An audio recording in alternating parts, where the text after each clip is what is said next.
Advanced courses తో పాటు first year నుండే campus recruitment training leading companies లో 13,000 plus placements with 13.5 lakhs highest package.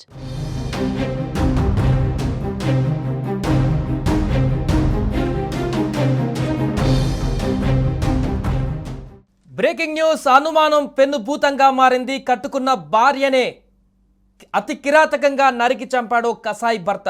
బెంగళూరులో చోటు చేసుకుంది ఘటన. భార్య తల నరికి ఆ తలను తీసుకొని నేరుగా పోలీస్ స్టేషన్కి వెళ్లి లొంగిపోయిన ఘటన ఇప్పుడు స్థానికంగా తీవ్ర కలకలం రేపుతుంది. కొద్ది రోజుల క్రితం సిరిసిల్లలో ఇలాంటి ఘటన ఒకటి జరిగింది. కానీ ఇక్కడ భార్యాభర్తల మధ్య ఘటన జరగడం సంచలనంగా మారింది. రీసెంట్గా పెళ్లి చేసుకున్నటువంటి వీరికి ఒక పాప కూడా ఉంది. 28 సంవత్సరాల యువకుడు తన భార్యని అనుమానంతో వేరే ఒక వ్యక్తితో అక్రమ సంబంధం నెరుపుతుందనేటువంటి కారణంతో తన తలను నరికి ఆ తలను తీసుకుని నేరుగా పోలీస్ స్టేషన్కి వెళ్ళినటువంటి ఘటన ఒక్కసారిగా సెన్సేషనల్గా మారింది. బెంగళూరులో ఈ ఘటనకు సంబంధించి ఇప్పుడు వైరల్గా మారింది ఈ వార్త. ఇంత దారుణమైనటువంటి పాశావిషానికి పాల్పడ్డటువంటి ఆ భర్త పైన ఇప్పుడు నెటిజన్లు తీవ్ర విమర్శలు చేస్తున్నారు. ఈ ఘటన పట్ల భయభ్రాంతులకు గురవుతున్నారు. స్థానికంగా ఉన్నటువంటి వ్యక్తులైతే ఈ వ్యక్తి ఇంతటి ఘాతుకానికి దిగుతాడా అని కూడా వారు ఆశ్చర్యాన్ని వ్యక్తం చేస్తున్నారు. ఈ నేపథ్యంలో అసలు ఘటన ఎలా జరిగింది, ఎందుకు జరిగింది, దీనికి గల పూర్తి కారణాలేంటి కూడా తెలుసుకునేటువంటి ప్రయత్నం చేద్దాం. మా ప్రతినిధి ప్రేమ్ లైవ్లో సిద్ధంగా ఉన్నారు. ప్రేమ్, సో భార్య తల నరికి ఆ తలని తీసుకొని నేరుగా పోలీస్ స్టేషన్కి వెళ్ళినటువంటి ఒక తీవ్రమైనటువంటి ఘటన. ఎందుకు అతను అంత దారుణమైనటువంటి హత్య చేయాల్సి వచ్చింది? దీని వెనుకున్నటువంటి పూర్తి వివరాలు ఏంటి? సాయి, మనం ప్రస్తుతం బెంగళూరులో జరిగిన ఈ యొక్క ఘటన ఏదైతే ఉందో ఇది బెంగళూరు రాష్ట్రాన్నే కాదు ఆ మొత్తం ఆ ప్రాంతం అంతటిని కూడా ఒక్కసారిగా ఉలిక్కిపాటుకు గురి చేసింది. ఎందుకంటే 28 ఏళ్ల శంకర్ తను 3వ తేదీన ఈ నెల 3వ తేదీన రాత్రి డ్యూటీకి వెళ్తున్నాడని భార్యకు చెప్పి నైట్ డ్యూటీకి వెళ్ళి రేపు వస్తా అని చెప్పాడు యాక్చువల్ గా. అయితే ఈ క్రమంలోనే ఆ రాత్రే పని త్వరగా ముగించుకొని తను ఇంటికి వచ్చేసరికి ఇంట్లో తన భార్య మానస 26 సంవత్సరాల మానస తను ఒక వ్యక్తితో ఉన్నట్లుగా తను కళ్ళతో చూసి ఆ రాత్రి గొడవ పడడం జరిగింది. అయితే వీరిద్దరికి ఒక పాప. బెంగళూరు ప్రాంతంలోని వీరు మానస అదేవిధంగా శంకర్ కూడా ఇద్దరు కిరాయికుంటున్న పరిస్థితి. అయితే వీరు రాత్రి డ్యూటీకి వెళ్తున్నానని చెప్పి మళ్ళా రేపు మరుసటి రోజు వస్తా అని చెప్పిన శంకర్ అదే రోజు రాత్రి ఇంటికి వచ్చే వరకే వేరే ఒక వ్యక్తితో ఉన్న తన భార్య మానసను చూసి ఆ రాత్రి ఇద్దరు గొడవ పడ్డట్టుగా మనకు తెలుస్తుంది. ఆ రాత్రి గొడవపడి ఇద్దరి మధ్య జరిగిన సంభాషణతోని ఇంట్లో అంటే భర్త మీద అలిగి మానస ఇంట్లో నుంచి వెళ్ళిన పరిస్థితి. అయితే తన అమ్మగారింటికి వెళ్ళిన తను మళ్ళా ఆ రోజు 3వ తేదీ నుంచి కూడా 4, 5, 6 ఇలా రోజు ఇంటికి రావడం, శంకర్తో గొడవ పడడం. ఈ క్రమంలోనే శంకర్ కోపోద్రిక్తుడై తన భార్యను గొంతు కోసి మెడకాయ తీసుకొని పోలీస్ స్టేషన్ వెళ్ళినట్లుగా మనకు తెలుస్తుంది. అయితే ఇదంతా కూడా మొన్న శుక్రవారం రాత్రి ఈ గొడవ జరిగింది. ఆ గొడవ జరిగిన వెంటనే ఆ కోపోద్రిక్తుడైన శంకర్ మానస తలను నరికి ఆ తలతో పాటే సమీపంలో ఉన్న సూర్యనగర్ పోలీస్ స్టేషన్కి వెళ్ళిండు. ఈ తతంగం అంతా కూడా జరుగుతానే ఉంది. అయితే ఇద్దరు భార్యాభర్తలకు మధ్య అన్యోన్యంగా సాగే క్రమంలోనే రాత్రి డ్యూటీకి వెళ్తున్న శంకర్ కి ఒక్కసారిగా అంటే పని ముగించుకొని మరుసటి రోజు రావాల్సిన అతను అదే రోజు రాత్రి రావడంతో రాత్రి మానస మరొక వ్యక్తితో ఉండడంతోనే ఈ యొక్క ఇది అనుమానమే కాదు డైరెక్ట్ కళ్ళతో చూశాడు అనే ఒక ఆరోపణ పోలీసుల ఎదుట లొంగిపోయిన శంకర్ పోలీసులకు కూడా అదే విషయాన్ని చెప్తున్నాడు. అయితే ఈ అక్రమ సంభవం ఉందనే నేపథ్యంలోనే తను ఈ యొక్క ఘాతుకానికి ఒడిగట్టినట్లుగా మనకు తెలుస్తుంది. అయితే మానస కూడా అంటే ఈ గొడవ జరిగిన తర్వాత తన అమ్మగారింటికి వెళ్తూ వస్తూ ప్రతిరోజు రావటం, గొడవ పడటం, తిరిగి వెళ్ళటం.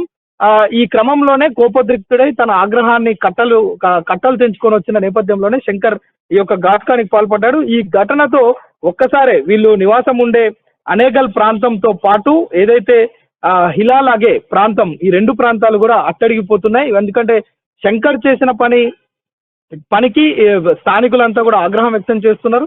అయితే తల భాగాన్ని తీసుకొని పోలీస్ స్టేషన్ పోవడంతో ఒక్కసారిగా పోలీసులు కూడా షాక్కు గురయ్యారు. అరే ఏం జరిగింది అని అడిగితే మొత్తం కూడా 3వ తేదీ నుంచి నిన్నటి వరకు జరిగిన మొత్తం కూడా స్టోరీ అంతా శంకర్ చెప్పిండు. అయితే దీనిపైన హిలాలాగే police station, Suryanagar police station లో కేసు నమోదు చేసుకుని దర్యాప్తు అయితే చేస్తున్నారు. ఒక్కసారిగా శంకర్ చేసిన పని ఏదైతే ఉందో తలనరికి మనం చూసాం గతంలో మన దగ్గర తెలంగాణ ప్రాంతంలో కూడా ఇలాంటి ఘటనలు 1-2 జరిగినాయి.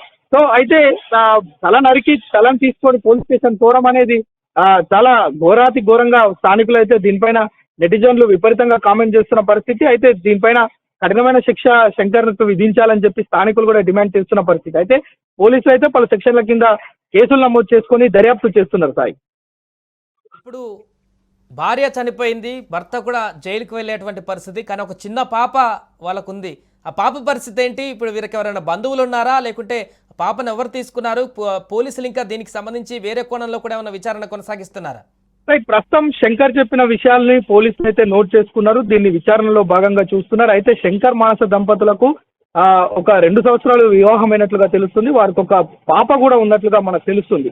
అయితే ఇప్పుడు ఆ పాప సంరక్షణను ఇటు శంకర్ కుటుంబ సభ్యులు తీసుకుంటారా, మానస కుటుంబ సభ్యులు తీసుకుంటారా అనే విషయాన్ని పక్కన పెడితే మొత్తానికి వీరిద్దరికి పుట్టిన ఆ పాప అయితే ఇటు తల్లి లేక ఇటు తండ్రి జైలు పాలై, అంటే ఎట్లాగూ తను చేసిన నేరాన్ని ఒప్పుకోవడంతో పాటు తను జైలుకు వెళ్ళక తప్పదు కనుక ఇద్దరి మధ్యలో ఆ పాప అనాథలాగా జీవించాల్సిన పరిస్థితి. అయితే వీరిద్దరికి సంబంధించి ఈ ఘటనకు సంబంధించి కూడా స్థానికులు ఆ పాపను దృష్టిలో ఉంచుకొని కూడా కామెంట్ చేస్తున్న పరిస్థితి. ఎందుకంటే శంకర్ తన భార్యను తలనరికి చేయడం అనేది ఘోరమైన చర్యగా స్థానికులు అయితే వారి ఆ యొక్క ఆవేదనను, ఆ యొక్క కోపాన్ని అయితే వ్యక్తం చేస్తున్న పరిస్థితి. దీనిపైన పోలీసులు పలు కోణాల్లో అయితే దర్యాప్తు చేస్తున్నారు. ఒకటి అనుమానమేనా, లేదంటే నిజంగా తనకేమైనా అక్రమ సంబంధం ఉందా, లేదంటే శంకర్ కి సంబంధించి ఇంకా వేరే ఏమైనా అంశాలు ఉన్నాయా అనే విషయాలను కూడా పోలీసులు నిశ్చితంగా పరిశీలిస్తున్నారు. రైట్ ఫ్రెండ్స్, సో మొత్తానికి అది ప్రస్తుతం బెంగళూరులో జరిగినటువంటి ఘటన సంచలనంగా మారింది. కట్టుకున్న భార్యనే అనుమానంతో అక్రమ సంబంధం నెరుపుతుందనేటువంటి కారణంతో భర్త నేరుగా తన తల తీసేసి ఆ తలను తీసుకువెళ్ళి పోలీస్ స్టేషన్ వద్దకు వెళ్ళి లొంగిపోయినటువంటి ఘటన ఒక్కసారిగా సంచలనంగా మారింది.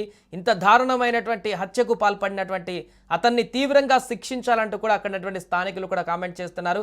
ఏదేమైనా కూడా మరొక అక్రమ సంబంధ కేసు అనేది ఒక హత్యకు దారితీసింది, ఒక చిన్న పాపని అనాథనగా మార్చింది, తండ్రిని జైలుకు పంపించినటువంటి ఘటనగా మారింది.